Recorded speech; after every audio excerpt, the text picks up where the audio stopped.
everyone, thanks for tuning into the video on irishracing.com. Formscan, we're back for the last day of the UK jump season. A massive day at Sandown. I suppose Willie Mullins probably has his hands on the title at this stage, but still making for a really, really interesting card on the final day. Obviously, the feature race, the Bet365 Gold Cup, and I'm delighted to be joined by Stephen Harris to go through Saturday's racing. Stephen, look, it's a cracking card in Sandown. Are you looking forward to this one? Yeah, I think it's probably the best ever Sandown card, and it's almost a shame, Emma, isn't it, that Willie Mullins won the Grand National? Because if he hadn't, then it really would have been up for grabs. Because Skelton's had a terrific week in the UK. I think he had a treble yesterday on Thursday, and he's been having winners all over the shop. And he's got quite a strong hand on Saturday, but I suspect he's probably got far too much ground to make up, barring a miracle. But talking about the ground. Sandown is just sort of round the corner from me, and it did look like it was going to be sort of horrendous on Friday and Saturday earlier in the week, but basically it's sunny and dry. We did have a bit of rain last night, and the forecast for Saturday, I think, is all right now. Maybe the rain will be after racing in the main, so I think it's going to be good to soft, sort of perfect ground, and I think it's probably the best Sandown season ender they've ever had. Yeah, it looks a cracker, and I suppose not even just Willie Mullins, there's a few Irish challengers coming over with real chances, but we'll crack through the card now. We'll probably go race by race, starting with the 150. It's an novice handicap hurdle, a 2 mile race for these novices, over 2 miles. No Irish challenger in here, but a really, really interesting race. It's 7-1 Fiercely Proud, 10-1 Steely Alloy, 10-1 Beware, 10-1 Secret Squirrel, and the rest bar that. Look, I kind of liked Cannock Park in here at a big enough price each way. I don't think he's probably too badly treated off a marker 131. Probably a progressive looking novice. Hasn't probably been the most straightforward, but I might take a small chance on him each way. Was there anything in here that you were fancying particularly? Yeah, I mean, this is a really good race, isn't it? It's all the best of the form lines from all the novice races in the UK, basically. 20 runners, so look for bookmakers offering 5 or 6 places and play each way. I think on the exchange, it'll be at least 10-1 the field in the morning. I do really like Secret Squirrel here from Hughie Morrison. Morrison's going well. He's had 3 winners in the last fortnight. Secret Squirrel is far from the finished article over hurdles. He's run 4 times. He's won twice. He pulls hard and he makes jumping mistakes. And I don't think he's been suited by running in small fields where he's had to lead half the time. He's a quirky horse. I think he could be a different proposition in a big field under a more patient ride if he settles for the first time. I think he's on a really attractive mark. And I think 10-1's a fair price. Obviously, it's the sort of race you could probably have 8 picks and not find anything in the first 5. It is a belting good race, but Secret Squirrel, I thought, double figures, a few points overpriced each way with David Bassett. I didn't particularly fancy Fiercely Proud on drying ground. I don't think he'll be quick enough, and I don't think he's a good enough jumper.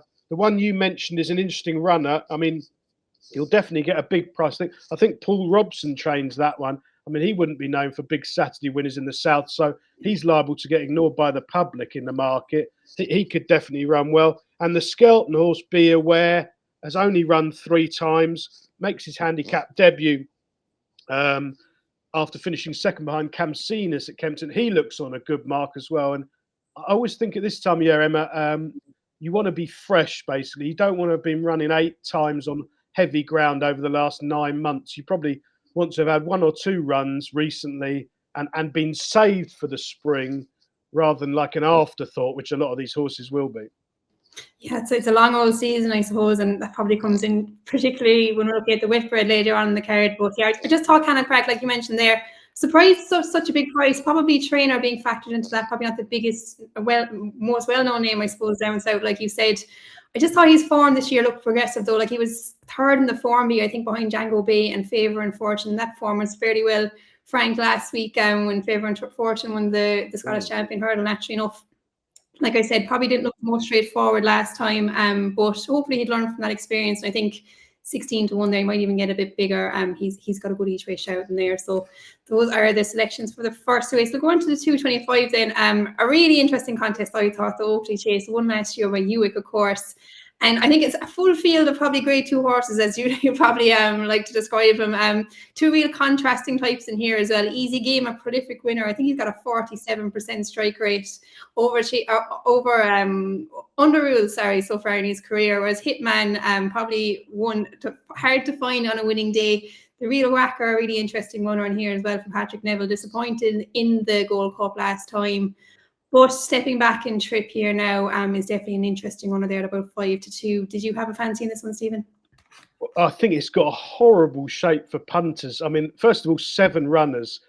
And as Mark Winstanley used to say, there's more peas than the Bird's Eye factory on the card. I think the top 3 all pulled up last time out. So a bit like a lot of racing at this time of year, you're not sure what you're going to get on the day. I selected Hitman earlier in the week, but he was 8-1 then. I know that was before the field got cut in half, but he's now only about 3-1, which is probably much less appealing. I mean, like you said, he's been a horse who's not good enough for grade 1s, basically. He's like 50-1 in grade 1s, and he's impossible to get into any of the handicaps. So Nichols has rather sort of got marooned with him, where he can only run in about 4 races a season, and he doesn't seem to win them. But he's run 3 times at Sandown, Hitman.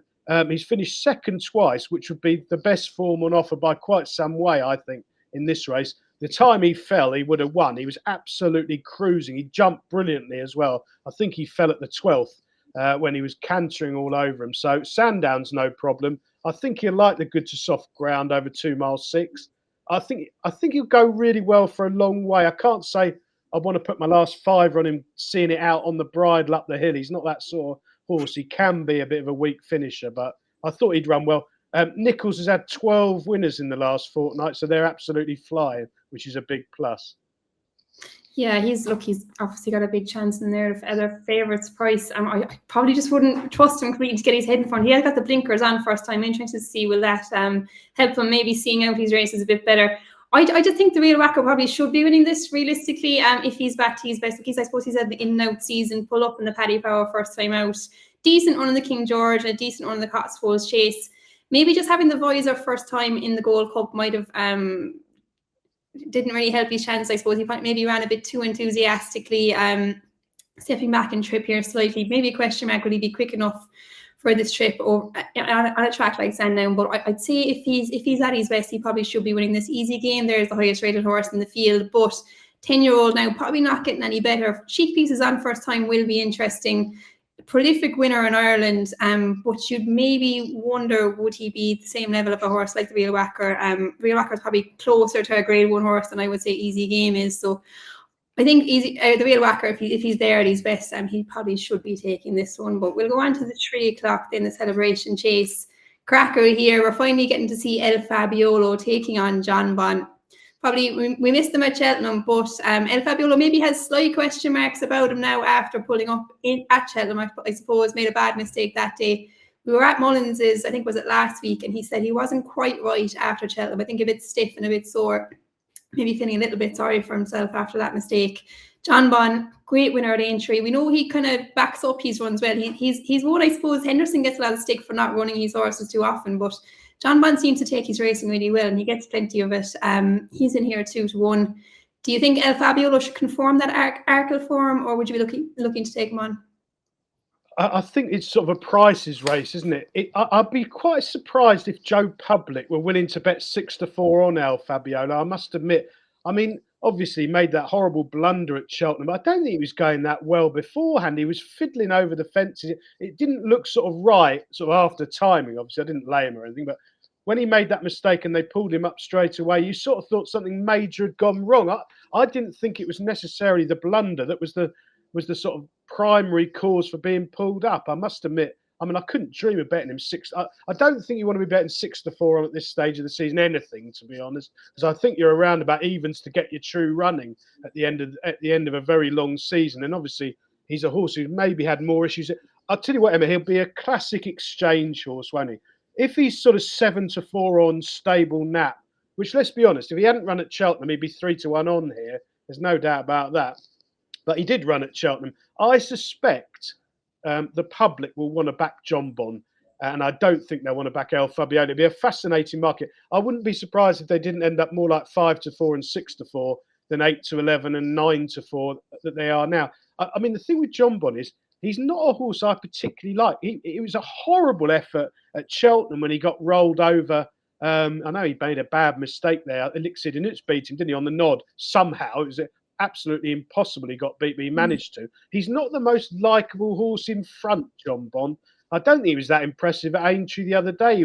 There wasn't a lot to spare, and it wasn't beating much. He edged out Conflated, who didn't get an easy lead himself. So it's one of those races. I think if you caught it right as a punter, I suspect the move is probably to back John Bon now at sort of 9-4, and you'll probably get yourself a fairly free bet by the time they jump off. But it does look a match on form. I mean, all Boots Hill you'd have thought would want softer ground. Editor Digit's got nuisance value on the lead with probably Edward Stone front running. Elixir de Nuts probably wants the front run. He's got a lot to prove after pulling up the other day. And Noob Negra has looked completely corpsed all season. He doesn't look the force of old. I thought Noob Negra was probably the sort of horse Dan will win a Cheltenham handicap with next year, having been back down from 14-1 into 11-4 at some point. But it does look a match, but there are holes in both the front too, I suppose. Yeah, I suppose El Fabiolo, obviously the question marks about his jumping after that mistake. I suppose like last year even that might have been the question mark about him as a novice. John Bon definitely looked the better jumper that day, so I suppose maybe watch them early on.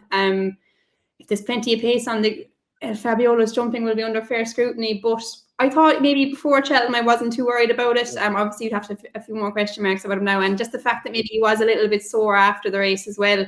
I'm sure Willie has him back to his best now, but maybe not looking as rock solid as the market would suggest. I do think he's the better horse than John Bon. Like you said, I've never really been overly impressed by John Bon over 2 miles over fences anyway. I'd say he probably screams as one who needs to step up for me. I think if Aliola's at his best, he'll win this, but there's question marks there, so I wouldn't be rushing to back him at 8-11 like they're showing up there. So probably one to leave off for me. You're looking at a little angle there with John Bon. We'll go on to the feature race there, the 3:35. The Bet365 Gold Cup, previously known as the Whitbread, and this is a cracker. We've got Kitty's Light, last year's winner, in here at 9-2, 7-1, 325, 13-2, Am I Right, and 8-1 Bar. I suppose Kitty's Light, look, it looks like a tough ask for him going back after running a big race in Aintree, but did win this last year after winning the Scottish National just the week before. So we know he can take his race as well. It was a big race in Aintree, I suppose, behind a few graded horses. What's your fancy in here, Stephen? Well, I think Kitty's Light is too short. I mean, I'd love to see him win for Christian. I think everyone keeps saying that. I can't believe he didn't win the Grand National. He looked sure to win. I mean, he sort of followed him the whole way round. He jumped, travel, was in the perfect pitch, but it turned into a sort of Grade 1 horses sprint from the last, didn't it? There were about 20 of them in contention, 2 out, and Kitty's didn't quite have the speed. I suspect the ground's come right for him. It's going to be goodish ground, which is what he wants. All of his winning and best form is on good or faster, which is surprising, really, because in his early days, he looked very slow and a slow, ponderous jumper, but he's now very well treated. His mark's fallen all season. I mean, Christian is 0 from 16 in the last 14 days. He did have a 100-1 chance, finished second yesterday. They've never really got going. He's threatened to have a burst into life, and they've never quite got going this year for one reason or another. They are all now well handicapped. I keep waiting for him to sort of have, horses like Uno Mas or have 10 wins in a row in about 3 weeks, get going again, and they haven't. So I think Kitty's Light is far too short. I mean, I think 300 through 5. I've seen 10-1 about. I think that's a very fair price with the extra places if you're going to play each way. Fresh only had 3 runs this season, been off for 70 days since Ascot, has only gone up, I think, £4 for that Ascot win, 5 from 13 over fences. I've no doubt there's probably better handicapped horses in the race, but he'll love the ground. Nichols is absolutely flying. As I say, I think he's had 12 winners from his last 55 runners, Nichols. They're absolutely on fire again. He's a sound jumper. Cobden's up, which is another plus. I know he's got a big weight, but he stayed 4 miles fine in the Scottish National last year behind Kitty's. And I think he's bound to go really well. There is a lot of dead wood down the bottom here. I mean, there has been money for the Skelton horse, Limailos, but he's been tailed off all 3 runs this season. Now, I know that's not a stopper with Dan Skelton, that they can bounce back when the cash arrives. But it's still got a bit to prove at 8-1, whereas the top weight, I thought, didn't have that much to prove, and everything's in his favour. Yeah, I'd agree with you there. Lemilos, look, maybe if he was bigger kind of each way kind of price, maybe double figures, 14, 16 to 1, you would have a fancy from. Obviously, he was progressive looking chaser last year.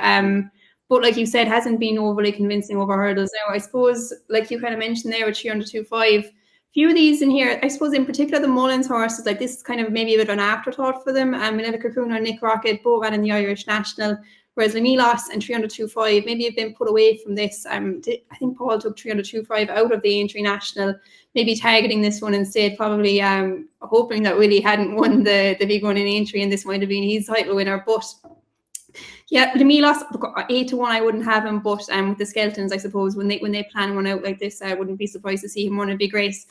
I actually like Manila Cocoon, even though, like I said, maybe it is a bit of an afterthought, but I just thought that run in the Irish National was huge. Carrying top weight, was he given £8, I think, to the winner in Tense Raffles, who, many people are saying could develop into maybe even a Gold Cup horse next year. Trip won't be a problem. I think I actually listened to Willie Mullins speaking this morning on the jockey bookings. I was maybe slightly surprised that Paul didn't choose Manila Cocoon, but I think Willie said he actually put Danny on him just because he's had a good relationship with the horse. He rode him really well in Fairy House, and he was a Grade 1 winner on him as well when he was a novice hurdler. So jockey bookings wouldn't put me off him too much. I think he should run a big race. I think he's up £3 for that Irish National effort. If it hasn't taken too much out of him, he's had nearly a month now to get over it. So I'm hoping he can run a big one and could be another big one for the Mullins yard. I suppose one more to mention, Am I Right for the Henry de Bromhead and Rachel Blackmore team. I'd say he could be probably well supported on the day. Getting the ground right, I think pulled out of the Kim Muir after it went quite heavy. Trip should suit. Probably coming here fresh, like you said, could have a big shout in there as well. So you're going for 300-2.5, and I'm going to take a chance on Manila Cocooner in the feature race on the day. But we'll go on to the 4:10 then, which is the select hurdle. Again, another cracker, Grade 2 event. I was a little bit surprised in Perry Pass, even money here, Langerdan 5-2. There wasn't a whole pile between them. I think maybe a short head-to-head when they met at Aintree. Perry Pass is giving away £2 to Langerdan now. Look, they had a hard race that day. I might even be looking towards the Shively Park horses in here. What's your take on this one, Stephen? Right, this does look a good race to be a punter, Emma, I think. I mean, there's 8 runners. Surely Call Me Lord's a million. And Botox has on dry and quick ground, hasn't got an earthly either. So you're left with 6 of them. I mean, I don't fancy Langerdan. I think he needs soft ground. I think he's had a very hard race the other day. And this is definitely an afterthought. There's no way in the world Dan would be running him if he wasn't still in contention for the Trainers' Championship.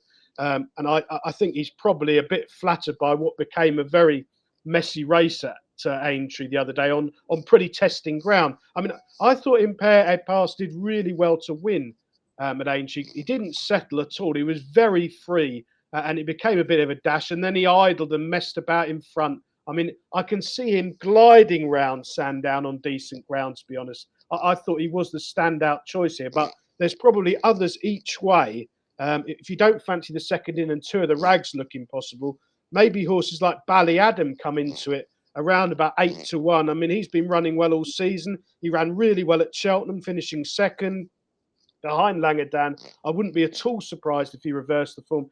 And we've talked about on other shows previously, Henry de Bromhead hasn't always been in wonderful form this jump season. He's had patches when they've disappeared altogether, but in the last fortnight, he's had 8 winners. They're all absolutely flying. And I think that, you may know more about this than me, Emma, but I think Rachel Blackmore, there's rumours that she's going to retire at some point, isn't there, fairly soon? I don't know the strength of those rumours, but maybe if she rode a winner like this on Ballyadam, it would be a very good point to end off on.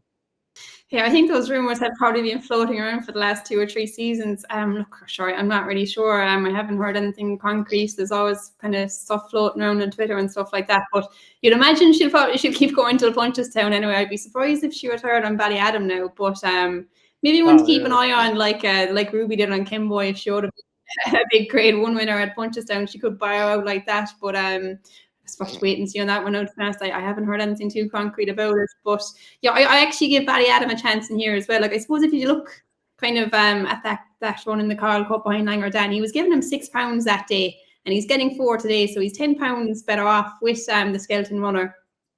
Look, he is a 9-year-old, and he's probably not progressing too much, but like if he could reproduce that Carl Cup run, he'd have a bit of a shout. But my selection would probably be actually Sir Gerhard for Willie Mullins and Patrick Mullins.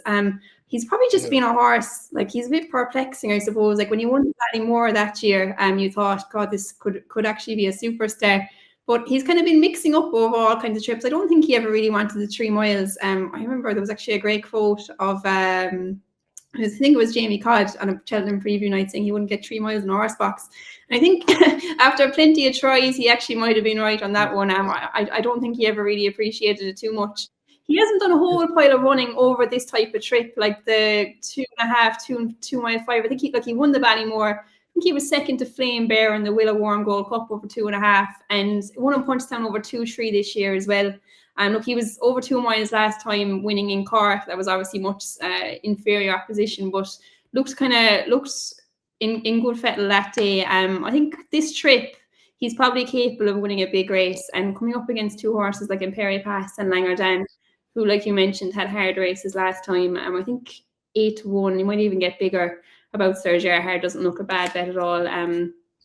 Could just be finding he's a bit like Bob Allinger, maybe finding his forte late on in his life. So I'm going to take a small chance on Sir Gerhard in that one. But we go on to the second last race of the day then, the 4:45, the Josh Gifford Novices Handicap Chase. It's over 2 mile 4, 130 Nickelback, 92 Outlaw Peter, 13-2 Teresa, and I think 8-1 bar those. Did you have a fancy in here, Stephen? Well, again, I think this is. I always like this race. Funnily enough, I can't remember whether I've ever backed the winner of it, but you always fancy having a go at it. I think the key here, 12 runners. It's not got a bad shape. There is so much pace on here. Horses who definitely have to front run. Nickelback is a complete tearaway front runner. He will go off very fast. Invincible Mao is virtually unrideable. He will bolt off very fast. Martator of Venetia Williams was much improved last time out, front running. Boar Barley has front run. I think there's another one. A Cop Mask occasionally front. So they're going to go a real pace, and I think it can't help but collapse. So my angle in is that I think you want to back a horse each way who's going to get a hold-up ride. And the one who fits the bill is Mayhem Mia of Chris Honor, who's a mare. She's 7 years old. She's only run 6 times over fences. She's relatively fresh. She did have a run in March and in April, but she ran really well last time at Aintree behind Sans Brute. If you remember that race, Brian, he was absolutely brilliant on Sans Brute, made all the running, jumped every fence, gaining about a length for every single one. But Mayhem Mia was absolutely tailed off after about 5 jumps and ran on really strongly to take 4th. Now, I know that Sans Brute's been beaten since, but I think the run came too soon next time. It wasn't the same horse. I think that is strong handicap form. And Mayhem Mia will definitely stay 2 mile 4, no bother at all. She's got plenty of hurdling form over that in the past. And it's what she needs, basically. She'll be ridden completely cold out the race. I think she's 12-1 at the moment. I think it's a more than fair price. Put it this way, from an each-way point of view, if you're backing horses each way, you don't want to be on any front runners because the place part, the value is absolutely appalling. There's no way in the world that all 3 of those, or even 4 front runners, can finish 1st, 2nd, and 3rd. In my opinion, it's quite probable that they'll all cut each other's throats. So you're suddenly getting really good each-way value, sort of nearly 3-1 a place about a horse who's going to be ridden cold, held up off the pace. So I think that's the way to attack the race. There are other interesting runners. It is a competitive race. Teresita is also interesting. I'm just worried about the jumping for that one. Maybe in this better race does fiddle the fences a bit and might clip a few. I mean, Sandown, the fences are probably some of the stiffest left in the country these days. And Teresita might just struggle jumping wise, but I do think they've probably got more to offer handicap wise. But no, Mayhem is one of my sort of stronger bets of the weekend, I think. Nice shout there, and you said the Sandown form probably looks strong now. I agree. This race probably came too strong, quickly for Sandown last weekend, but nice each way shout there from Mayhem. It probably looks like the way to play the whole day. I'm going for each way prices because there's plenty of them could pop up during the day. But I didn't really have a strong selection on that one, so we'll stick with you with Mayhem and 445, and we'll go on to the last race of the day. Again, really interesting one. I think going through the whole card, you get really sucked into the whole card of Sandown. It's going to be a cracker tomorrow, and a couple of Mullins runners in here. I can't imagine that the title race will come down to this one, but they're definitely making up for a really interesting card.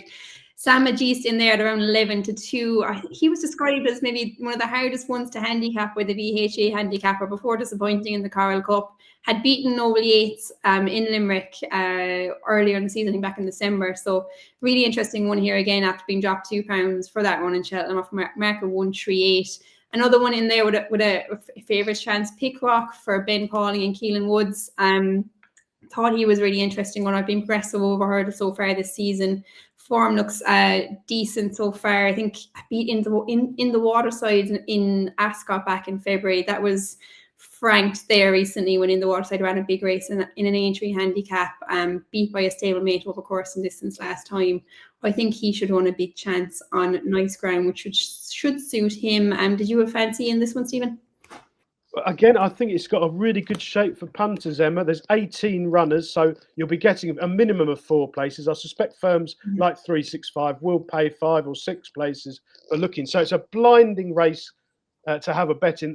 The more money firms take each way on these races, the more money they lose, because mathematically the place book is absolutely wildly overbroke. And also it's a race chock full of dead wood, I think. The top one, Red Risk, Mark of Gold, Iker Alan, are all absolutely impossible. So I think you can probably get it down to a short list of 6 or 7. And I mean, there'll be some people, mad as it may sound, will back them all each way because you've got the bookmakers by the absolute orchestras. Anyway, the long and the short of it is, I fancy an absolute horrible thief of a horse here who's a complete monkey and doesn't do anything off the bridle. But I just suspect this might pan out ideally. A very well-named horse, Bad, of Ben Pauling, who's had a fantastic season, and they're still flying at the minute. Now, Bad has run 10 times over hurdles. His only win came in Bordeaux in France before he joined Pauling. He's got more seconds than Oliver Twist on his form card, and it's for a good reason, because he's thoroughly ungenuine when he comes off the bridle. But you're backing a horse each way about 10-1 with extra places. Now, he did run badly at Sandown last time out, but that was on nearly heavy ground.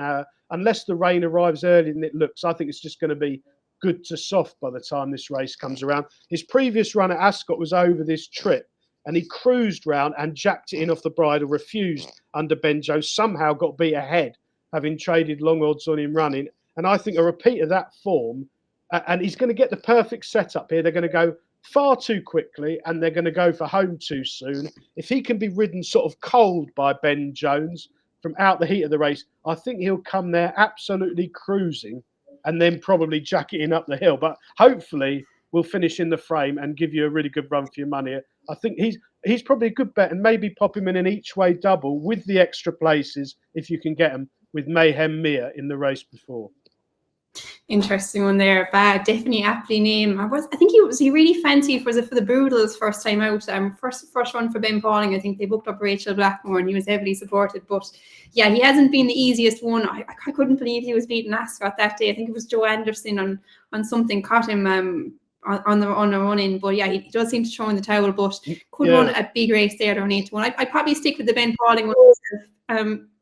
Pickrock, I think progressive looking 6-year-old, ground should suit. I think he should run a big race there as well. But yeah, Bad, it'll be interesting to see how he runs. Still only a 5-year-old. If Ben Pauling can get him right, should take a bit of beating. I think Pickrock was actually beaten by a stablemate last time as well, so we might be me and you fight it up the home straight. But we'll wrap it up there. I think we've gone through the whole card in Sandown. There's good flat action as well. We said we concentrate on the jumping last day of the season in the UK, and really interesting kind of side story with the championships coming down to the wire as well. But Stephen, before we wrap up, I'll ask you for your best bets of the day at Sandown or elsewhere if you have anything else you fancied. Well, I think I'm going to do each way sort of Trixie, maybe those 3 horses. Secret Squirrel in the 150, who's around about 8 to 1. Again, you need extra places, so you need to find an accommodating bookmaker. But it's Saturday, and 365 sponsor the whole card, so hopefully it shouldn't be that hard to get on in these races. They are all fancied, all tries, and it's hot racing, isn't it? So Secret Squirrel in the 150, Mayhem Mia in the 445, and maybe in the last will go Bad. Once the first 2 legs have won him, imagine if all that money's running onto Bad, coming there, cruising up the hill, and you just know he's going to jack it, and all that money's going to disappear, probably into 5th. Yeah, I know you should never cash out, but I think if it was riding on Bad, I'd be fairly tempted to do it now. Yeah. I don't think I'd be relying on him now to bring up my accumulator, but it would be it would be a nice one to get up there. Some nice E-tray prices in there to show in 10 nice Trixie from Stephen. Looks a good shout. Look, I like Cannock Park E-tray in the first year. I think he's a massive price. Around 16 to 1. I don't think he should be that big. I think a good E-tray bet there. And I'm going to go Milella Cocooner as well in the big race. Can't really see him being outside the placings as long as that running the Irish National didn't take too much out of him. I think he could still be fairly well treated, only 3rd time in a handicap. So hoping for a big one from him then as well. Just looking outside of Sandown as well. I'm definitely going to be keeping an eye on Purple Lily in the 252. It's an Oaks trial at Navan.